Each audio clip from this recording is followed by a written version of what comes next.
Steam is one of the most effective services that can suck every dollar out of you, with millions of people around the world pouring hundreds and possibly thousands into their Steam library. This week, I found out my account is valued probably around 6,000 Australian dollars. With pure shame, I asked, is there a reason why I've spent so much? Sure, there are great deals, but why am I sinking so much into my Steam library? The truth is that like any big company, Valve has a few tricks up their sleeve to get you to buy more and more. This is why you overspend on Steam games.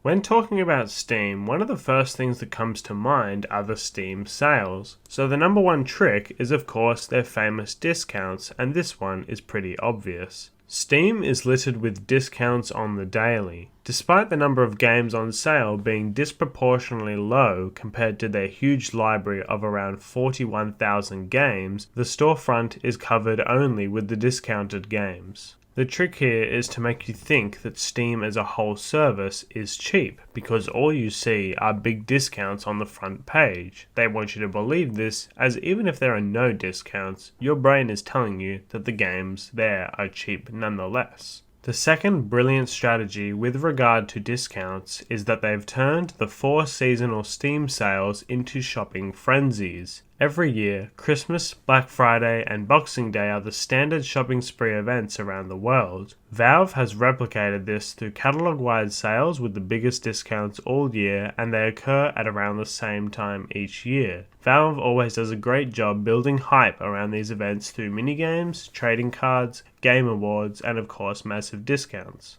Just like Boxing Day events, Valve also creates a sense of urgency around the sale. They put the sale end date quite prominently on the storefront and have also used other techniques, such as flash sales. These were 24-hour only deals that forced a lot of impulse purchases from consumers, and they work well. The Binding of Isaac developers enjoyed 60 times the number of sales when his game was in a 75% off flash deal in a Steam summer sale. The entire premise behind flash deals, the Steam sales, and their huge discounts is built around scarcity marketing. This is a form of marketing where a customer's fear of missing out on a deal or a limited product encourages them to buy it. In this case, you don't want to miss out on the huge discount of a game you want, for a fear of having to wait a long time before the discount could show up again. The second reason you overspend is that collecting games is made to be fun. There are a whole bunch of features on the Steam platform that give you a sense of achievement or enjoyment out of owning more games as opposed to owning less. The Steam achievements and trading cards fulfill this to some degree. They are essentially reward systems for owning and playing games. The monetary value of the trading cards encourages more game purchases as well, despite their comparative value to the value of the games being extremely low. Most cards are worth around 5 cents each, and yet you'd be surprised how effective this is at incentivizing more sales. The number of games you own is also broadcasted to the world on your profile if it's public. There is also a badge you can earn for various milestones of games owned, such as 10, 25, 50, 100, 500, etc. You arguably gain a materialistic satisfaction from boosting up these owned game numbers through buying more. Number 3 is what I call the lazy person's gift. You know when you don't know what to give someone for their birthday or Christmas, so you just default to buying them chocolate, alcohol, or gift cards? That is similar to a Steam game. Steam has a gifting system, and what makes it effective is how quickly you can complete the process of giving a gift. All it takes is choosing a game on the store, buying it, and then sending it to a friend who receives it instantly. It only takes 5 minutes and doesn't require you to move out of your chair.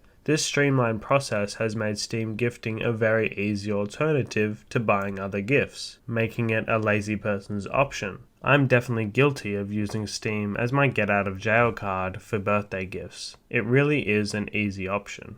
Number 4 is how Steam recommends you games. Valve has a huge amount of data on each of their users based off what kind of game each user likes and how much each user is willing to spend. They are able to then recommend similar games that might be of interest to the consumer.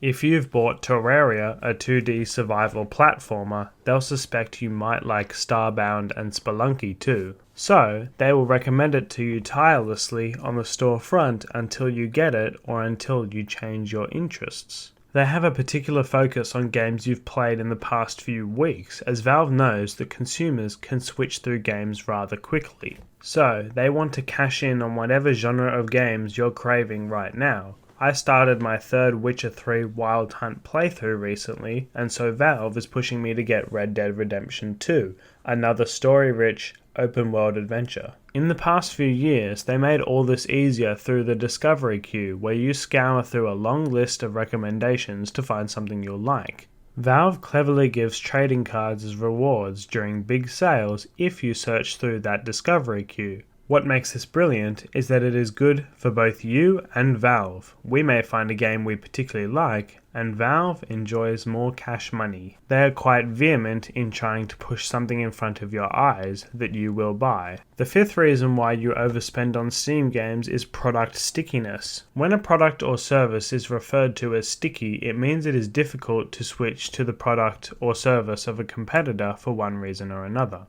It also refers to how likely a consumer is going to continuously buy your products or services to create continuous revenue. One such example might be Spotify. If you've spent time making playlists for your favorite music, you might not be bothered doing it all again if you switch to Apple Music. So, you'll figure you'll just stick to Spotify and keep your pre-made playlists. The same is with Steam. If you've accumulated a sizable library of games, it is very difficult to escape that bubble and switch entirely to an alternative such as GOG. This is because those games are permanently attached to your account and cannot be transferred over to any other platform. What this allows Valve to do is maintain a large and very loyal base of consumers who will not buy from other competitors as they want to keep everything on the one platform. When I pre-ordered Cyberpunk 2077, I considered purchasing it on GOG to fully support the developers, CD Projekt Red, who fully own GOG. However, my magnetism towards Steam and the desire to keep all my games together prevailed, and Steam received my purchase instead. It does go to show that once you're in, it's very hard to get out. Outside of Valve and the Steam platform, there is one more common factor between collectors of games on Steam, and that is bundle distributors such as Humble Bundle and Indie Gala. They've found a way to make it profitable through huge bulk purchasing and distribution of games, and as a result provide many dirt cheap bundles with lots of games. For the collector, this is the most cost-effective way to expand your library. I actually really like these websites as you get a whole range of good quality indie games and I can give my money to someone who isn't Valve. Competition is definitely good for the industry as it gives us consumers some great prices. Now to summarize, we love Steam and like to keep all our games compact. Valve wants us to keep buying more games, so they give huge discounts and make the collection process fun through things like trading cards and achievements. Valve also recommends games they'll think you'll buy based off your preferences, including games you should buy for your friends. The gifting process is very easy to make it convenient. There are also other distributors who group Steam games together into extremely cost-effective bundles. Valve employs a lot of strategies to get you to spend more. As I end this video, I wanted to know what makes you spend a lot on Steam. Or maybe you don't buy much at all. Let me know, I'd love to hear. Let me also know what other businesses I should look at or analyze and how I can improve my videos. I shall see you again soon.